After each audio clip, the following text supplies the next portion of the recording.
Hello, this is Elizabeth Clare Brewington, and I'm with Ayrton Brewington, and we are with Brightside Global Trade. And we have a wonderful guest today. She is the author of Dissolving the Anchor. This is an amazing book for almost everybody, I think, and especially those of you who are sad and are trying to figure out who you are and are confused about a whole lot of self awareness things. And it has such amazing illustrations to help you along the way. I personally found the book exceptionally outstanding, a great read, and a great time for you to go in your inner self and identify who you are and not be identified by other people. So, Miss Yates, it's such a pleasure to have you. Tell us a little bit about yourself and what motivated you to write this amazing book and your journey. Yeah, well, Elton and Elizabeth, thank you so much for having me on your show. I really appreciate it.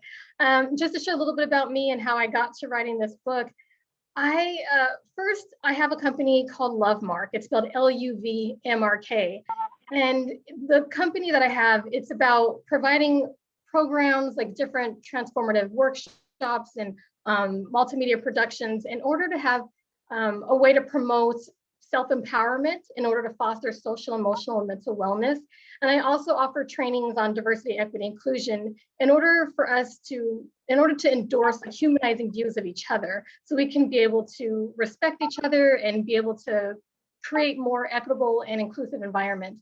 So I started that company because I just wanted to bring people together. I first wanted to focus on, kindness and the wonderful ways we leave our mark in the world with love, but I thought about the societal issues we have, the individual issues we have, and I didn't want to put a Band-Aid on the issues. So in order to do that, I wanted to provide programs that could provide real positive, effective social changes. And doing this work, I've had the company for about 4 years, but I've been doing this work off and on for 20 years.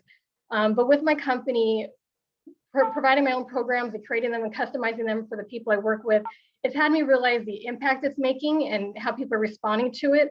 So I felt like I was finally ready to write this book. It was first a poetry book when I was around 19 or 20, and it completely changed since then. I just kept going back and forth on what did I want this book to be about, and it just felt like nothing was ever right. It just didn't ever feel good enough. And after I started this company, I realized what I really wanted to say, how I really could make a difference and make it be effective for the reader. So I wanted to have this book be a part memoir plus a part self-help guide.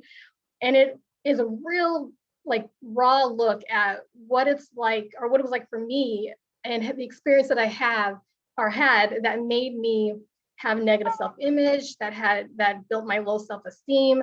I started going to substance use, and I had suicidal ideation. So struggling through all that and to get out of it, it really provides a way on how to get out of that and come to a place where you can value yourself, know who you are, and make decisions intentional that are going to be what you really want to do with your life, like knowing who you are and knowing what you want and making those choices to live the life you choose.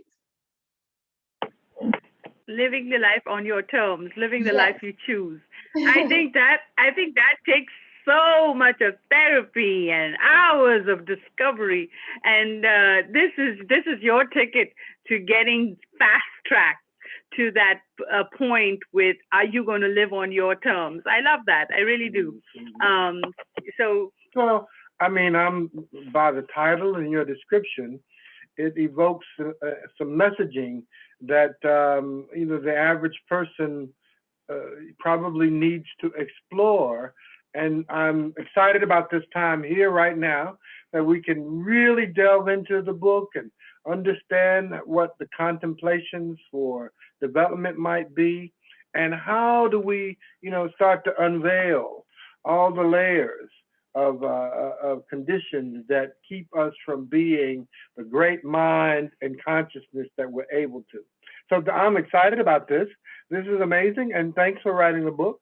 And many times, of course, when people begin to explore avenues like this, like a new self, and I'm excited about what we're talking about right now, particularly, because as we come to the conclusions of this coronavirus, it is the perfect opportunity for people to look into themselves to try to get the most out of their lives in a way that is just provoking, just provocative, just incredible.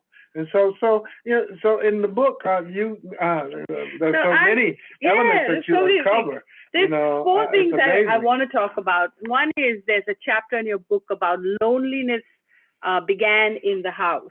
And I think given so many stories that you hear about this loneliness, that you've got so many people around you, why are you lonely in your own house? So tell us a little bit about that, and then we'll talk about the pandemic. What did it mean to you? What did you miss the most while you were, and what are you looking forward to post-pandemic? And then we'll dive into life-changing decisions. I like both these chapters. And so let's begin with loneliness began in the house. Yeah, so for myself and with my experience, when my mother left a troubled marriage, my sisters and I moved with her to Denver, Colorado, and we lived with my grandparents, my maternal grandparents, her parents. And in that house, there were my other aunts and uncles and cousins, and I was the youngest. And so I wasn't really involved in a lot. So I felt left out. And being that I wasn't included as much and wasn't really building a relationship with my sisters and cousins, it made me feel like I didn't matter and I wasn't enough because they hardly included me. And when they did, I felt happy and I was great and I felt like I belonged. But I just kind of felt like I had no place. And that is how my loneliness began. My mom was always working, and I did spend a lot of time with my grandmother. She and I really built a strong relationship. But besides that, I didn't really feel like I had anyone in the home. And then outside of it, I had great friends like in the neighborhood and in school. And then my mom remarried. And then after she remarried, we moved to another community. And then I didn't feel like I fit in anywhere. I was in a environment where not a lot of people look like me. And so it just, I did make friends and I did have people who cared about me, but I had that mindset already that I was someone who didn't fit in. And so I continuously kept seeing that in various ways after I already believed I didn't fit in. It was my reality.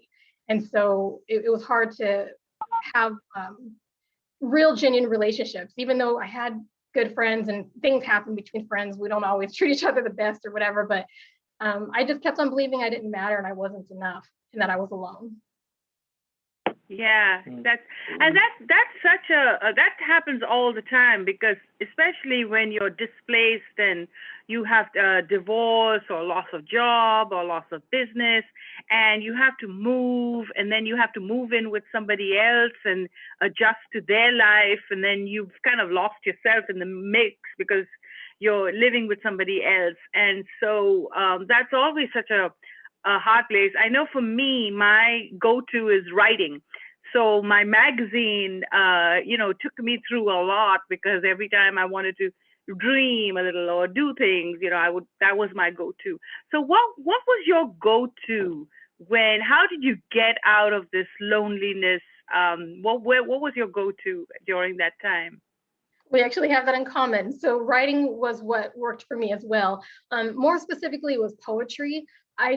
It was just such a way for me to express what was going on inside and just get it all on paper and really look at it and understand how was my experience affecting me and what can I do, So I didn't realize that till later on in life, realizing that I had a choice, like that I could actually change my life. That was something I didn't know. For whatever reason, I didn't really understand that until later on in life. But I had to go to writing. That was my therapy. Yeah. One of the subjects in the book that got my attention. I'm a big fan of this. Never let any person determine your self-worth. That's a big deal. When you give control or influence to other people to put what's valuable for you, there's some ups and downs of that, and you really got to be strong about that when you're giving people the pen to let them criticize, critique, or evaluate who you are as a person. Was there something in particular that brought you to that analysis and revelation? I got to a point where I realized that I, for the most part, I was myself, but there are times where I realized I was trying to be multiple people in order to find one person to love me. and without even Right. realizing that there were people who loved me too. So yeah, after my suicide attempt, I was either going to continue struggling in life and being in this pain, or I needed to figure out what I could do to actually be happy to be living. So in the book, I'm definitely sharing how I shifted my mindset to realize that we need to love ourselves. We have to be enough for ourselves, because Yeah. there's always going to be people who judge you, people who don't like you, don't appreciate you, Uh-huh. no matter how great or wonderful you could be or might be. There's always going to be people who don't appreciate you. So you have to Yeah. know who you are, love who you are, and not let them dictate Yeah. your worth. And because if we constantly are trying to get that acceptance from other people or be the right person, depending on who we're around or what group we're trying to appease, we're going to end up losing ourselves in order to try and not be rejected or not be judged or criticized or be abandoned. But in all honesty, we need to love ourselves enough to be okay that we're not liked by everybody, to be okay that not everyone is going to appreciate or love us. And that's okay. We need to have enough love for ourselves, carry on, and be who we are. Yeah, that's amazing. I mean, that's a big deal. As a matter of fact, if people were to just read that element of things on their own, coming to a point that you are of value, you have credibility, that you are able to do incredible things, and because people are always, and people look for people that way, that are just this big question mark on your head. For me, I don't know, as a young boy, why are you saying that to me? I mean, I was never caught up with that. And what people thought of me didn't matter to me. Didn't matter to me. What mattered to me was reaching the full extent of my, capability. And so and that's a great and mighty place. I mean, but some level of discipline, and then you catch yourself. And what was they saying? What were they saying to me, and why? They would really want me to learn this, or they want to help me to understand, or they were just trying to capture some level of power over me. And so Yeah. so that's a big deal. That's a really big deal. Yeah, and this whole illustration that you have in that whole chapter, the little girl, and and really, it's so true, that people could just drive you to the point of you losing yourself, losing your value, losing your self-worth, and get you to such a sad, a lonely point. And to So be let's, honest, like so yeah, Go oh, ahead. Go I ahead. just wanted to say that even though I have gotten to a place where I love who I am, there are still moments where I might doubt myself, or I might like be affected by something somebody said. So it still does happen. I just now know how to not allow it to control my life.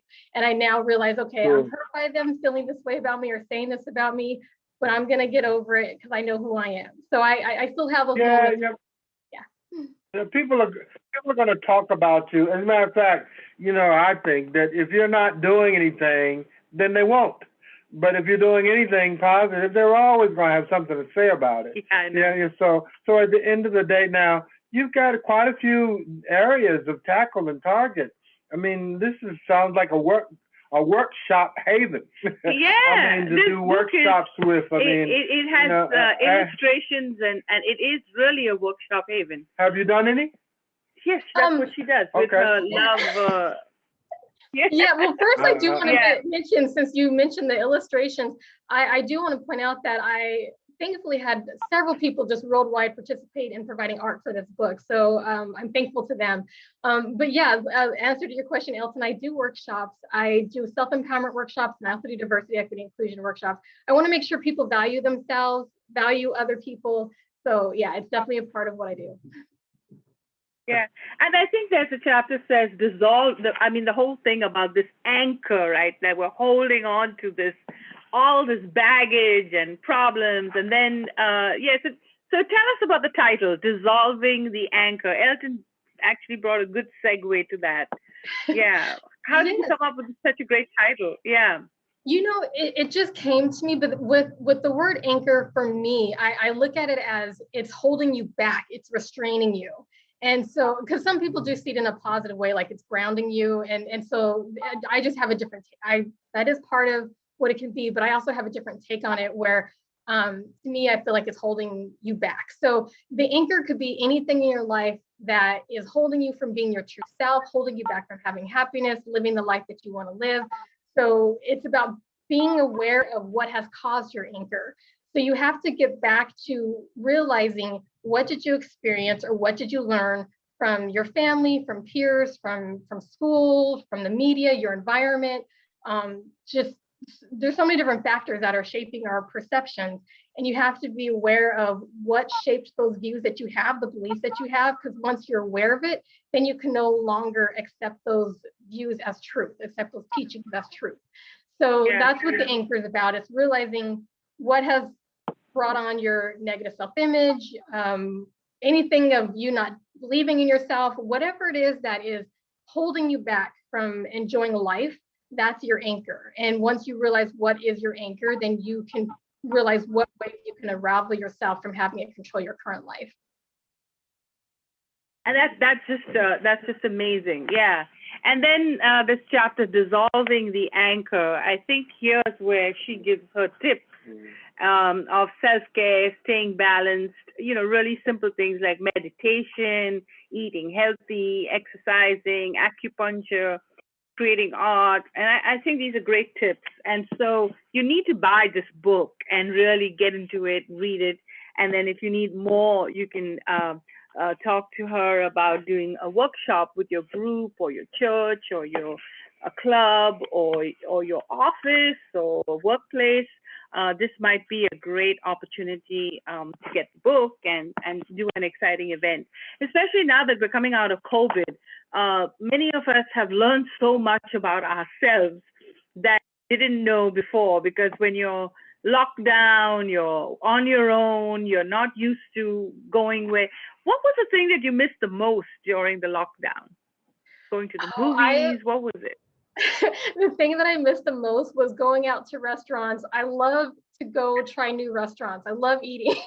So yeah, I missed that so much. And then definitely traveling, because my husband and I love to travel. So missed out on that and being able to visit family and friends.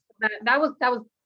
I know we were able to Zoom and talk to people that way, but physical contact, I miss being in presence. Yeah, I think I totally agree, because last year's Thanksgiving was the hardest one we've ever seen. Yeah, that's true. Well, what I'm seeing a lot as we really start to step out more, and these restrictions on our culture and community are set free, and there's a lot of parallels to your book in relationship to that, so that we can now become who we were intended to be.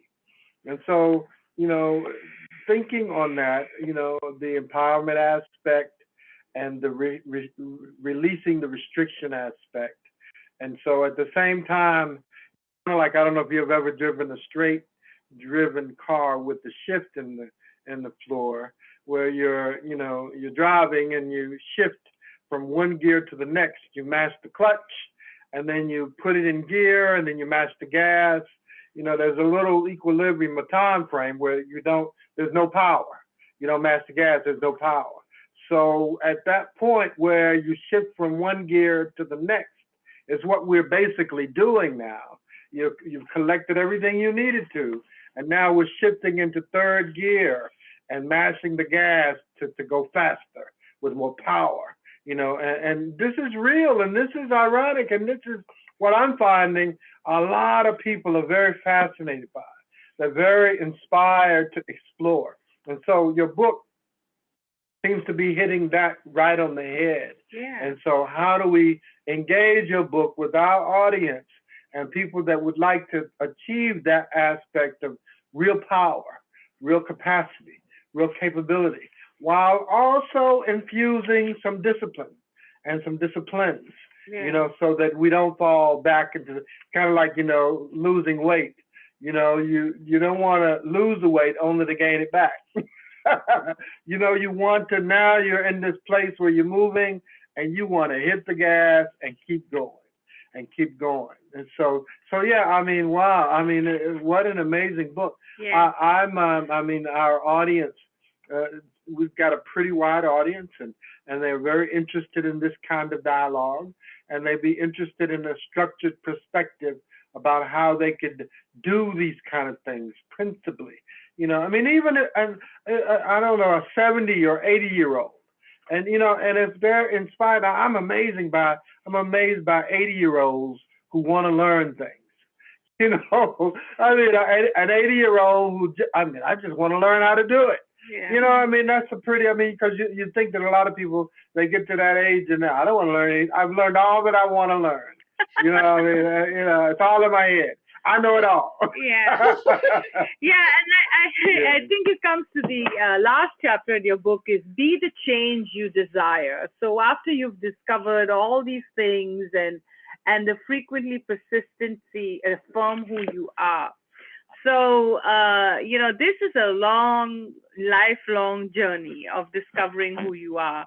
And I get this a lot because we work with a lot of veterans. I get this a lot that sometimes people, when they wake up, they're like, oh, I want to, do big things. And then they get frustrated because, it's not like you can just get there. But then you can. Some people do. So to tell us a little bit about that. I look at the whole thing as a journey because you may definitely have in your mind, like, this is what I want to do. This is who I want to be. And you definitely can get there, but it's important to realize we have these thoughts and then we're like, oh, I want to get there now. But we need to realize that it does take time. Like my healing process, and you'll see in the book where it seems like I'm getting better. It seems like I'm growing. And then something happens and I'm right back to like feeling that way again. So it's just a long journey. It's a process, and to just be kind to yourself as you're navigating your way through this journey, because things aren't always going to happen so easy. There are going to be some wins that come faster than others. So don't be hard on yourself. Just be kind to yourself and realize that, you're working on it. You're going to get there. I mean, I've had so many people in my life who I feel like they're successful and they're doing great. I'm like, why can't I be as successful as them? Or why can't I be as great? And so one, I want to say, don't compare yourself to other people because you're on your own journey. And when you do that, you're constantly like trying to be as great as them or be better. And you're in that competitive state. And for me, that's just, it wasn't a healthy mindset for me to think that way. So I had to realize they're on their journey, I'm on mine. So as you're trying to get to wherever you want to get in your life, just realize that sometimes you may get there faster than other things that you want to do. And just realize as long as you keep making intentional steps to get you where you want to go, then you can get there. You have to realize that, okay, you could say, yeah, I want to fly, but you can't, flap your arms and start flying. So find it nice. Yes, you can be a pilot. So just, what do you need to do to be a pilot? What class do you get to, so it's just about realizing what tools you need to have for what you want to do in order to be able to get where you want to go. So just make sure every step you take is intentional so you can reach your goal. Yeah. So there you have it. You need to get this book, and it's Dissolving the Anchor. We'll make sure that the links are in the comment section. If you do happen to buy the book, snap a picture, or if you want to tell us about how you like this interview, and just by giving us a comment, we'll give you 2 free tickets to our next conference. We're doing a conference every single month on Zoom, and we also have a club where you can network, and we give away prizes. What's better to like? So join us each month and get a chance to win just by attending. All this information can be available at brightsideglobaltrade.org. And tell us about your website. Is there a link that people can go to, or where should I would just say the easiest link I could provide would be to go to hiyates.com, and that'll provide information on myself, the workshops I do, the book. So yeah, so there you go. Get the book, hire her to do a workshop, and learn more about how to be self-empowered and how to push forward. There's a lot of living to be done, and your best days, I know you've heard this over and over again. I've been told that I say this quote and everybody says it, but I don't mind. Let everyone say it. But your best days are yet to come, and you've got a lot of living to do to have that day. So just wait for it. It's coming. All right. Thank you. Have a great one. Well, let me make one comment. I did want to identify in the book, your illustrations are very colorful, and they're very dynamic and very curious also, because they do evoke a kind of childish element to it, where you want people to take a sensitive an interactive approach to who they are and how to explore changing who you are and cultivate. And one particular item comes into the phantoms, which you have, the lady yourself, I guess, with the different faces on the floor, and how when you are stripped down to your true self, and that could be a very powerful condition where, we all wear different faces, of course, at different times, but, it's a transformation of sorts. And I thought that was very curious, and I have to, compliment you on the way that you've presented that, because it takes a very curious approach to how you can overcome the different unique aspects of yourself. So kudos to you for that. And great book. I haven't read it yet. I'll just look at the topics. Really.